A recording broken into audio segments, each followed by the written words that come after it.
Hi, my name is Aaron, and this is my show, Re-Education, and from time to time I want to touch on praxis, because that's kind of why I'm here. Affinity groups. What are they? Why do they exist? And how can you make one? So, an affinity group. It is basically a small organization of people, usually around 7 to 10 individuals, who are, for the most part, tightly knit, or at least have a common goal in mind. This can be your family, your friends, your neighbors, your co-workers, but you have to know these people fairly well, at least well enough that you're able to organize with them and come up with ideas and solutions with these people.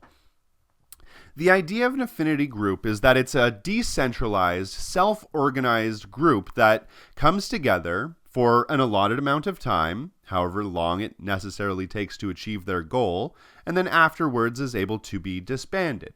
The affinity groups usually consist of several different members. One could be somebody that talks to media. Another person could be somebody that is willing to get arrested if that is if that's part of what your demonstration is doing at the moment. Another person might be somebody that is able to get water and food and stuff like that to people who are out on the front lines for an incredibly long amount of time. Each person in your affinity group is necessary, and they can help you. And it is important to have these affinity groups because it helps to create a basic structure to build your broader demonstrations on. Now, of course, you have affinity groups, and then you also have clusters. Clusters are groups of affinity groups, so many different affinity groups together creating a cluster, which is basically a large movement.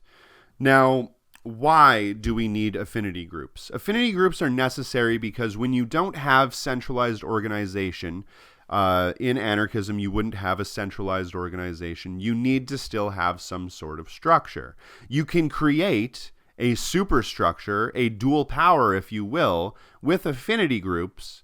And actually, it works better that way because when you don't have a central head, when you don't have an individual or a group that is leading the masses, when you have all of these decentralized, self-organized groups going towards roughly a similar goal, it's harder to destroy. It's actually impossible to destroy. There's just it's like the serpent with so many heads. You cut off so many heads and just more heads start to grow in its place. The problem with having a single group or a single entity taking control of the masses is that they will inevitably try to perpetuate the ideas of keeping that group in power or that person in power rather than the goal of that group itself.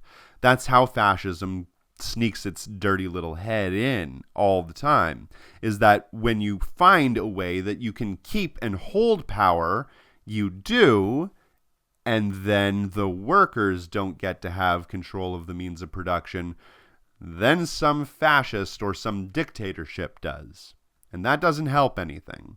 So that's why we need to have affinity groups. They are necessary and integral to having a mass movement that is decentralized and doesn't rely on politics or government control, and actually has the ability to pull from all manner of the working class and pool them together inside of a coalition, a cluster, if you will, of working people that can fight towards a single goal.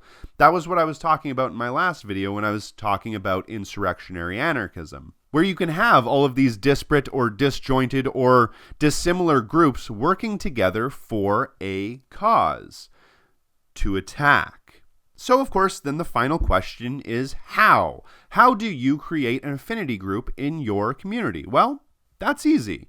That's basically what I've been talking about this entire time. That is by using the very first part of the mass line strategy, building solidarity. Finding social groups that you can be a part of, talking to your friends, talking to your family members, talking to coworkers, talking to people who are like-minded and think in a similar way to the way you do. Of course, sometimes it is necessary to branch outside of your friend group or your coworkers and find people on the outskirts from socialist groups or anarchist groups or activist groups in general and see if you can find solidarity with those people. The idea is to subvert capitalism's innate desire to keep us separated, to keep us apart from each other in real life.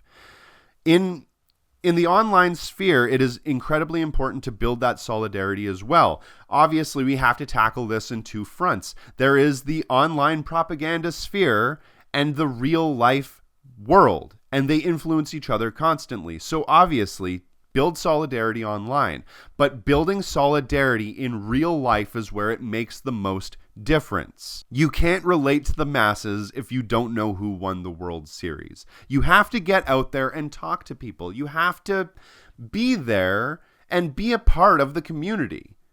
At least that's the way I look at it. My name is Aaron. This is my show, Reeducation. Thanks for watching.